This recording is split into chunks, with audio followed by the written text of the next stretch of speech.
Hi, it is Friday afternoon. I am absolutely slammed. I have been slammed for the last 2 weeks at work, and I thought it might be a nice time to sit down and film a little video because I haven't filmed anything for a while. To be honest, it's been hard to film perfume content for a number of reasons. One is that it has been so hot here and humid and just really disgusting, and as a consequence I've been getting these horrendous headaches every day, but I've also been slammed at work and working till midnight a lot of nights and getting up early to go to the gym because I am determined this year that I'm going to be better at looking after myself, which I'm already failing at that, but at least I'm making myself get to the gym, and the gym is helping. Doing exercise is helping, but consequently I haven't really been... Perfume has not been in the forefront of my mind for all of these reasons. Secondly, because it has been so hot, I've pretty much been reaching for the same things over and over and over again. And if I was to look back on the month of January, yeah, pretty much I've been wearing the same thing. Anyway, let's just get into it. First up, one that I have been absolutely loving, and it actually has been really, really perfect for the hot weather. This is Absolu by Trudon. I still only have the travel size, and I think when I spoke about this in another video late last year, I did say that I might think about upgrading to the full bottle. The thing with the Trudon perfumes though is there's sort of no in between. You're either at a 15 ml, is this 15 or 10? This might be 10 mils. Yes, it's 15 mils. So you're either at a 15 ml size or you're at 100 mils. There's no in between, and that really bugs me actually because I really like a 50 ml size. 100 ml is just a massive commitment. Although having said that, I did buy Ilay, and that is evaporating at a rate of knots. Not evaporating, I'm using it at a rate of knots. So there's a good chance that if I was to buy 100 ml of this, I would still get through it. But I don't think I'd get through this as quickly as I'm getting through Ilay, because Ilay is just something I can wear with anything. I can layer it with a lot of things, and it's just such a fresh, clean perfume that I can wear at any time. I didn't put it on this list up here because this month in particular I have been reaching for this over the Ilay. So I haven't worn Ilay that much. Anyway, ramble. This is marketed as an orange blossom scent. You think different things on different days with this one, but it's just so interesting with that opening, because that opening is sort of like this green herbal medicinal kind of opening, which is lovely. I really like it, but it's unexpected, and it's unexpected in particular for an orange blossom fragrance, because as I said, the opening has this wintergreen kind of feel to it, which I think is what makes it sort of feel a little bit medicinal. Well, I want to describe it as medicinal. It doesn't smell like Band-Aids, and it doesn't smell like saffron or anything like that. It's herbal. It's definitely green and herbal in a medicinal way. It's beautiful. It's so easy to wear. The opening I think will be challenging for a lot of people though, so I wouldn't be rushing out to spend money on... Definitely don't blind buy it because this stuff is expensive. But you know, if you happen to be coming across it in a store, pick it up, have a smell, but you need to wear it because it does change. So if you were to pick it up and spray it on a blotter and judge it by that, I think you'll be going no. But it changes really, really quickly, and it changes quite dramatically. It does become this really beautiful white floral perfume that isn't sweet, it's not cloying, it's not indolic, it's very fresh, and it has a green edge to it and woodiness as well. But yeah, I've been absolutely loving Absolu by Trudon. Next is one that I have talked about recently. This is Barenia by Hermes, and I'm sorry about the lighting, but it's very overcast here today and it's late in the day, so we're going to lose light anyway. But yeah, this is Barenia by Hermes. This is such a great one for hot weather. You have to be prepared for the fruit in the opening. And a lot of people, I think, who love Chypre perfumes, the old style Chypre perfumes. I'm going to say Chypre, even though I know that it's supposed to be like Chypre, but I can't do that every time because it just doesn't come naturally to me. A lot of people who like traditional style perfumes in this category of perfumery don't like this, and they think it's too fruity, too sweet. It is sweet, but it's a tangy sweetness. It's not sugary sweet, to me at least. And you still get the dryness, a tiny bit of mustiness peeking through in that opening. So it's not just sweet and fruity in the opening. You immediately get mossiness, grassiness, dustiness, a little bit earthy. And then as you wear it, the fruitiness dies down, but it never goes away. And for me, what comes out is some leathery tones, very subtle, buttery, light-toned leathery tones. And of course, the grassiness and the mossiness and all the other florals that are in here. It's a weird one, definitely, and I can see why a lot of people were like, WTF, this is not what I expected, but I still love it. It's been such an easy grab for me, and I also really love it because it does last a long time. And it's sort of weird because for me, long-lasting perfumes are not really a thing for me. I like to be able to change up my perfumes. I don't feel the need to put something on and have to smell like that for 15 hours. I don't want that at all. And I haven't wanted that ever, in fact. So that is something that I've always been a little bit of a dissenter on in terms of the fragrance community, because for years I've been saying, you don't need a perfume to be beast mode and you don't need it to last forever. You know, I like to change things throughout the day. Anyway, I'm rambling, but Barenia by Hermes has been another one that I have worn a lot over the month of January. And I am about a third way through the bottle as well. So who knows? Maybe once I've gotten through 30 mils, I won't feel the need to replace it. And in my mind, I'm already starting to think, even though I really, really love it, I might just move on to something else that's already in my wardrobe. All right, so next up is Champaca by Ormonde Jayne. Can you see that? I mean, I've talked about this before. This is a really lovely, peppery, translucent, slightly sweet and fruity floral fragrance. And the Champaca, it's interesting because when we went to Bali last year, I got to actually smell Champaca flowers, real Champaca flowers. Well, I never knew what Champaca really smelled like. And I always really struggled to be able to say that this perfume smelled like Champaca. But to me it does, but it's obviously coupled with other things. And I particularly get a lot of pepper in the opening of this perfume. It's also very tea-like and a little bit musky, but I guess the key thing is the translucency of this. It's fresh, slightly sweet, peppery and translucent, and it just wears so beautifully in the hot weather. And it's also very elevating as well in terms of it smells put together.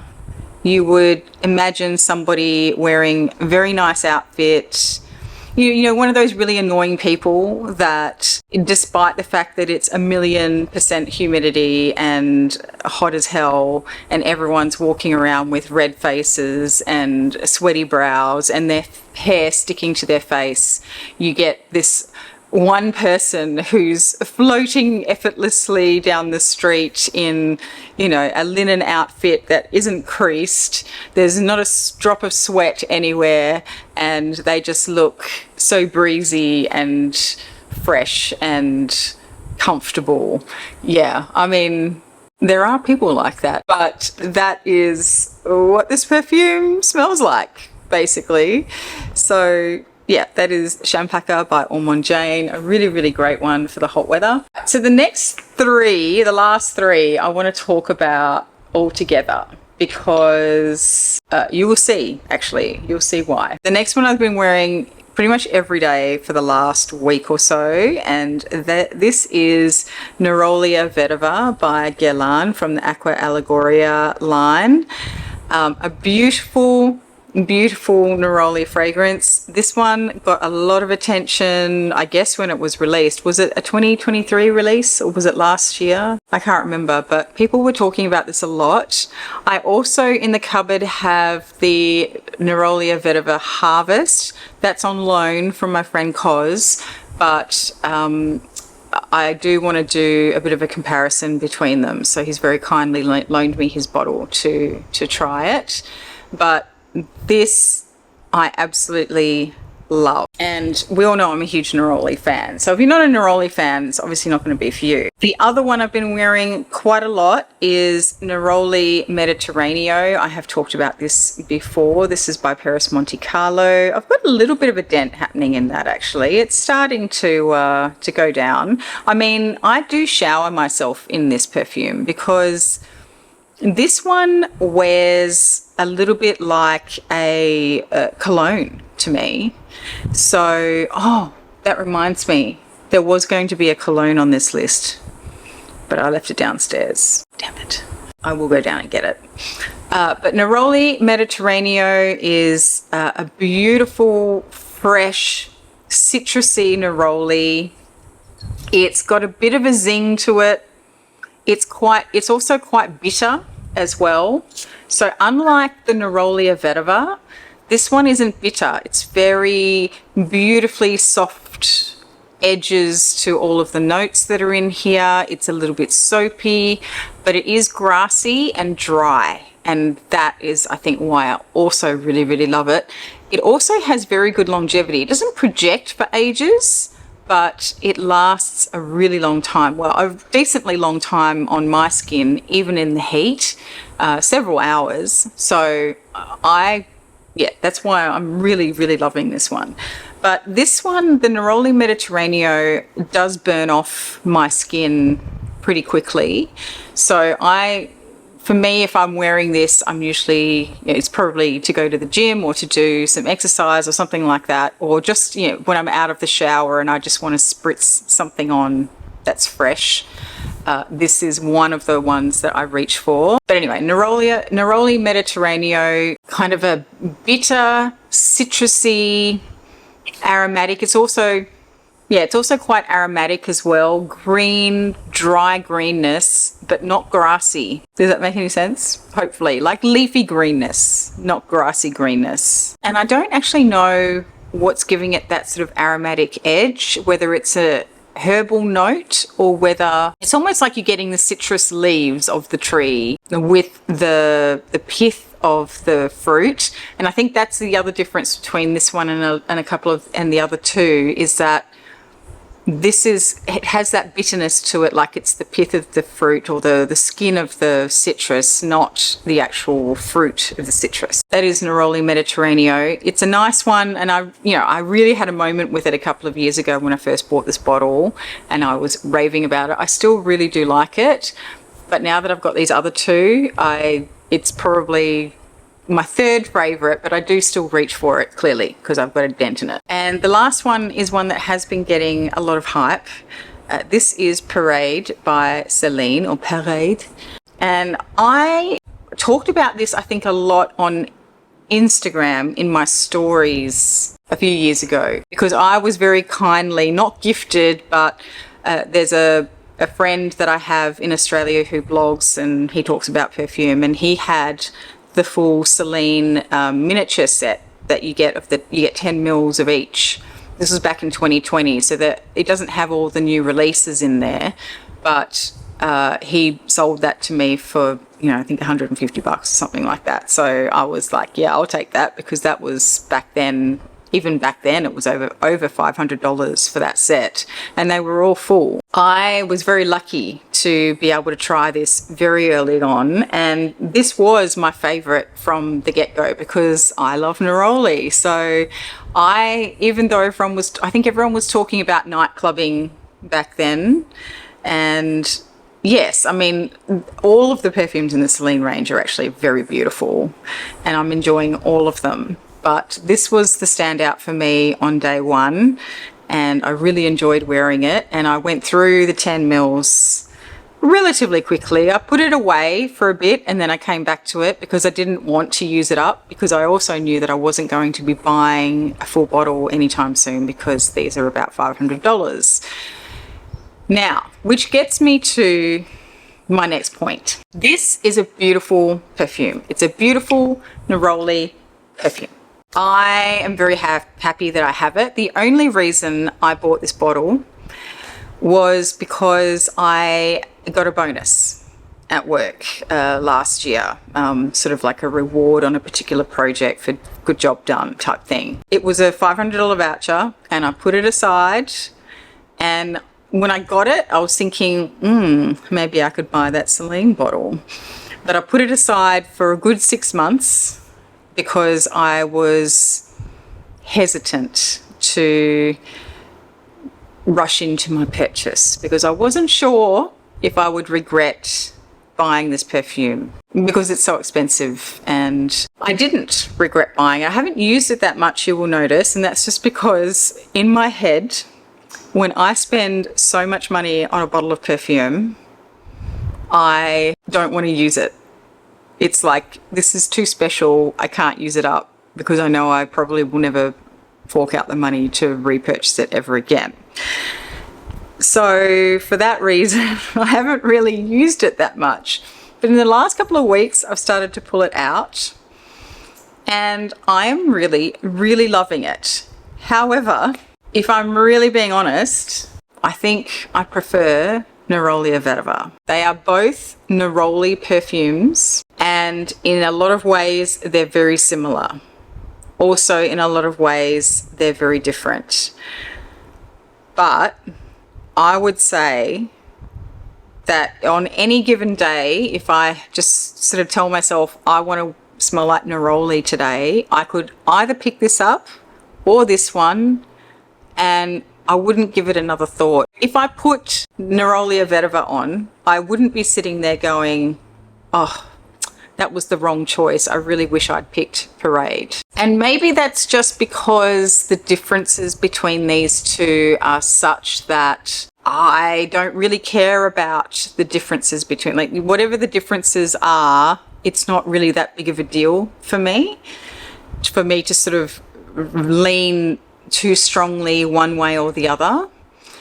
But let me just, so I should put these in different hands because I've sprayed the Nerolia Vetiver on that hand and Parade on this hand. So when I'm smelling Parade, I'm getting a lot more sweet tanginess in the opening. So there's citruses in the opening, and it's like the citruses are a little bit candied. They're quite sweet. It's not super sugary, but it is definitely sweet. So there's a sweeter take on the neroli in this perfume. I also feel like this one is more floral, but the Nerolia Vetiver is a lot more grassy, as you can imagine. So it's more green. They're both kind of green because they're both neroli, but this one is a lot more dry and grassy and not as sweet as the Parade. But they are both beautiful perfumes. And to be fair, I think the Nerolia Vetiver also lasts a bit better than the Parade as well. So look, I love them both, but to be honest, if you are a real neroli fan, you would probably like both of these, but for the money, my personal preference, and I guess you might need to like Vetiver and grassy tones, but I quite like the Nerolia Vetiver more, and I feel like I get a little bit more longevity out of it. It doesn't last forever either, but I can get a good few hours out of it. Whereas the Parade, I really love as well. And I particularly love the opening because it's got that sweetness. It's like a burst of almost juiciness in there with an almost candied citrus, but I just feel like it kind of dissipates far too quickly. And as I say, this probably leans more floral, which is probably why it's also a little bit sweeter as well, versus the Nerolia Vetiver, which obviously is more vetiver leaning than floral. So anyway, that's just my take on these two. And again, I mean, the Neroli Mediterraneo is definitely more, I guess, sort of tea-like in a way. It's citrusy and fresh and bitter. It's got a bitterness to it. So that's the differences between those three. And in this last week especially, I've been wearing the heck out of all of them. But I probably, if I'm really honest, if I had just bought the Nerolia Vetiver, I probably would have been a happy girl. So that is that. Okay, and the last one, which I had to race back downstairs to get, is Eau de Cologne by Chanel. This is part of the Les Exclusives line. And this is a fairly recent addition to my wardrobe because it's been so hot. And I went in store a couple of weeks ago to Chanel, and I wasn't planning necessarily on buying anything, but it was such a muggy, disgusting, humid day that day that when I spritzed this in store, I just absolutely fell in love with it. I just want to spritz it all the time.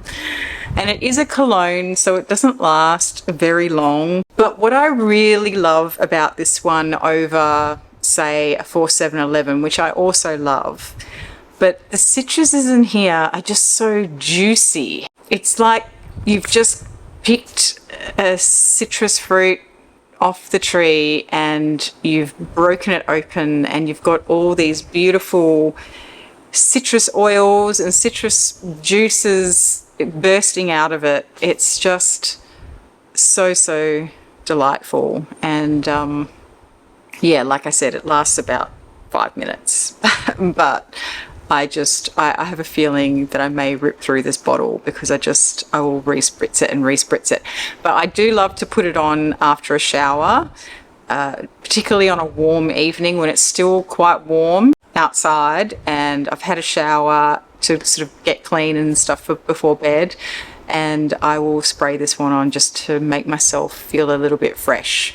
So that is Eau de Cologne by Chanel. So the other thing I will mention too is that when I paid for this, it was cheaper than the other Les Exclusives bottles, which is what kind of appealed to me as well, even though it's still way too expensive for what it is, really. But I had heard a rumour that this is going to go up in price to the same price as the other bottles. I don't know. But at the moment, this is below the $300 mark, so which is substantially cheaper than the Eau de Parfum bottles of the same size. All right, well, that concludes my little impromptu video on the perfumes that I have been wearing in the high heat. And I hope you have all had a lovely start to 2025.